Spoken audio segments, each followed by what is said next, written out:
Hi guys, and welcome to my Bajerski YouTube channel. First of all, thank you for subscribing this week. Some amazing new subscribers and sending me lovely messages. Thank you. I haven't been able to answer all of them, and I'm not going to be able to. I've got such a busy week, but I know most of you are just sending messages as a thank you, and you're saying we don't need a reply, which is really kind, and I'm getting them, I'm scanning through them, and I'm saying thank you and sending a lot of love to you every time I read a message, believe it or not, because that's what absent healing is. That's it's kind of like whenever you think of somebody, you feel them, and that's a very powerful energy. So when you read somebody's message, it's the same thing. You're connecting with them and feeling them. So every message that I pick up from you, just because I don't answer you back, it doesn't mean that I haven't seen it and sent you love. Okay, just remember that. As regards to everybody sending me messages now, I'm so glad that you enjoyed your little reading this morning. I don't like to leave readings up on YouTube. I just don't like it. It just doesn't feel right to me.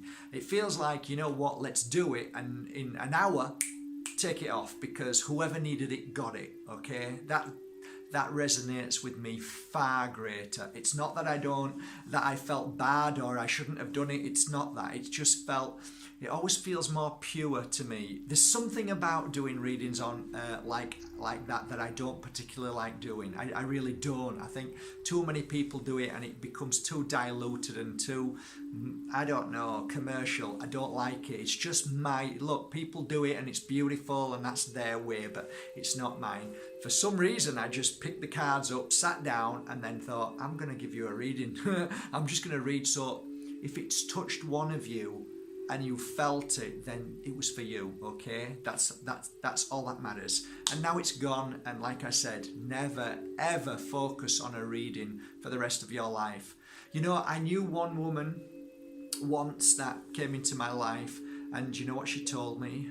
She told me that this is kind of like the story, I can't give it word for word, but basically she told me that she was in a certain part of the world and she had a reading, and she was told at the age of, I think it was 50, something like that she would die. And she was a lot younger, and she spent her whole life, and when she got to 50, 51, 52, 53, she still carried that burden when I met her at 58. And I said, I don't understand, you're 58. And she says, I know, that's how much it affected me. And I said, so each year that goes by, you still think it's going to be your last year? She said, yes. And I wasn't into readings then, and I thought, Jesus, that is so dangerous. And I kind of see that as well. I suppose let's talk about this, shall we? Let's talk about readers, and let's talk about bad readers, good readers, and horrific readers. And yeah, the difference between a good reader and bad reader. Some of you might think, you know, readings are bad, full stop.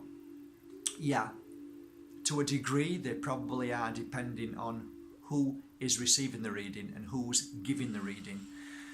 So the aspect of a reading, in my humble opinion, and you know what, I've been doing it 13 years, and one of the reasons why when I started doing the readings is I realised way back when I had a reading in Marbella that the reader who was reading for me was dumping his junk and crap on me so badly that it affected me.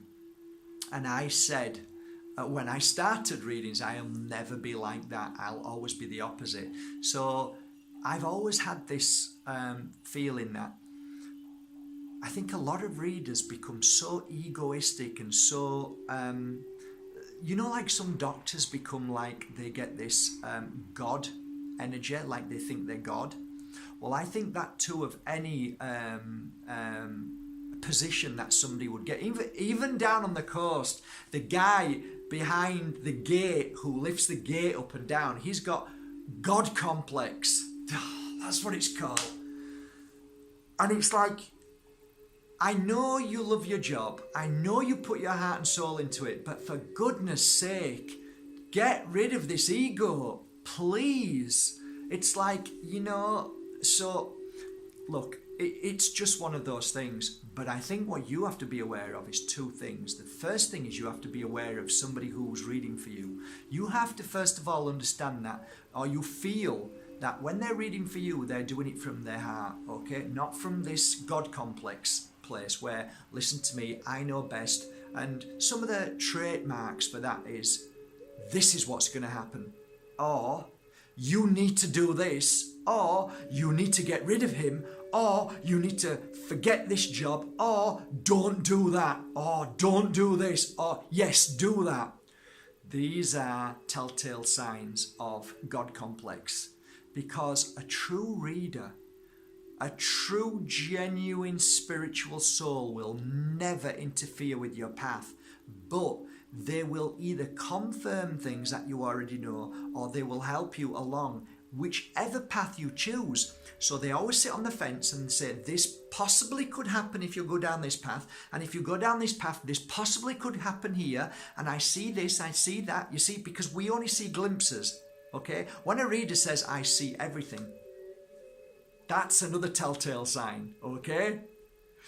We capture glimpses of certain things, we feel certain things when we give a reading, and we should always say, but look, I could be wrong, so never bank 100% on what you're hearing. Just take it on board, say thank you very much, but never put your self-worth, your inner power, your inner thoughts, your inner feelings, your empathy, your heart, your amazing gift, your power before somebody else. Never. That's the mistake you make. Don't give your power away by listening to a reader and eating, living, breathe it. That's not what a true reading is. A true reading is where you just feel it, enjoy it, lightly, take it in. If it's healing, it's beautiful, and then you shelve it. You put it on a shelf, you leave it there, and you get on with your life. And then every now and again, you'll go, oh my goodness, I remember when Matt gave me a reading and this happened and that happened. Isn't that wonderful? That's it. The whole point of a reading is to help confirm things that truly you already know, and you know you can conquer your life and your journey and the sad times and the happy times. Look, I've had people come to me over the years who have been billionaires, who want to learn a little bit more about their inner gift, their wisdom. They also come to me and say, well, I'm thinking about doing this, I'm thinking about doing that. And then we'll read and say, well, this feels like a good mood. I've had directors come to me, film directors, what about this film? What about this film? Well, this feels right, that feels, could be a little bit challenging. Yeah, I get that. Yeah, brilliant. Thanks, Mark. See you later. So, but when you go to a reader and go, okay, well, my reader said I have to do this. My reader said I shouldn't do this. No, that ain't a reading. That is not a reading. A reader gives you the confidence to believe in yourself at the end of that reading. The reader helps you go at the end of it and say, you know what, I can crack this, I can do this. That's a good reader. So when you actually see some people get so addicted to readings, it scares the living daylights out of me. So when somebody comes to me and I say, when was your last reading? They say, a week ago. I'll say, oh, no. You need to, if you want to come for reading with me, at least 6 months. And the reason why is because if you're going from one reading to another, it means you're not listening.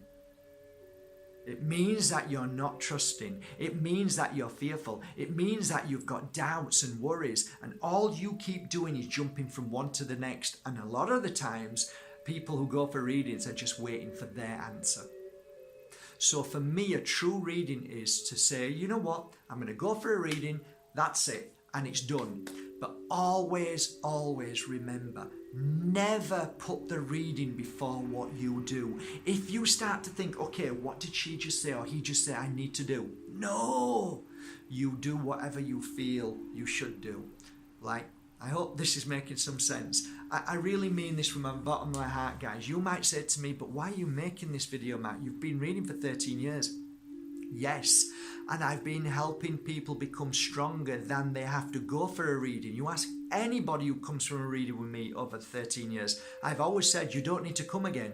You know all these things. You know these things. You don't need another reading.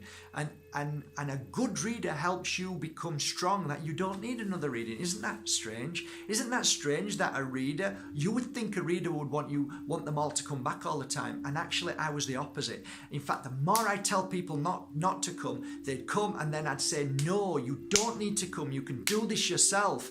And eventually what happens, and in fact, I'll tell you this, I'm getting excited now because this is how I am. This is how I am. If somebody comes to a reading and never comes back again, and I see them 5 years and say, you know, it was beautiful and I did this in my life, I'm like, wow. But if you get a reader that has said, oh, so why didn't you want to come back to me again? Oh, I'd have thought you'd have come back to me, you know? That's not a reader. You see, I think a true reader is somebody who wants you to shine your light above anything. That's a true reader. So, you know, it's really dangerous. I've always said this on the Pure Energy Healing Academy courses. I drum this into everybody's head. I say, look, this is something that you need to use as your foundations. Never tell people to come back to you. Say to them, well, whenever you feel the need to come, whenever you really truly need to come, then you make that decision, not me. So if you're going to a reader and they're saying, look, my dear, I think you need to come back in 6 weeks or 5. No. Don't listen. So, like I said, a good reader always gives you the power for you to walk out of that door and not rely on a reading and not rely on those words, but for you to feel strong about your truth and your wisdom and your knowledge, because that's what you have. So there you go, guys. Where did we go from there? We went from one place to another, but yeah, what makes a good reader? What makes a reader? Like, some people don't even know.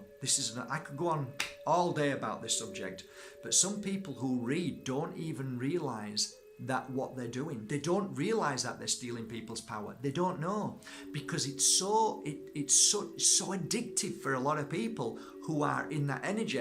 They just get this power boost. Like I said, like this godlike energy, you know, like I am, and they're listening, and I am powerful, and you know, that's horrible, and you've got to snap that out of people. You know, if I could, I'd snap that out of everybody. Don't ever do that. It is so wrong. It is so wrong. You know, when I read for people, I am so humbled. I don't do it anymore, but when I do, I was so humbled by it, because they thought that I was there to be able to help them, and oh my God, this is a responsibility. And a responsibility means that I have to be careful what I say, because I could be wrong. So be careful, be kind, be gentle, and always respect your client as if, you know, wow, that is amazing that you come to me. If it's the other way around, like, you know, you've come to me because I'm special and I'm amazing, that's not a reader.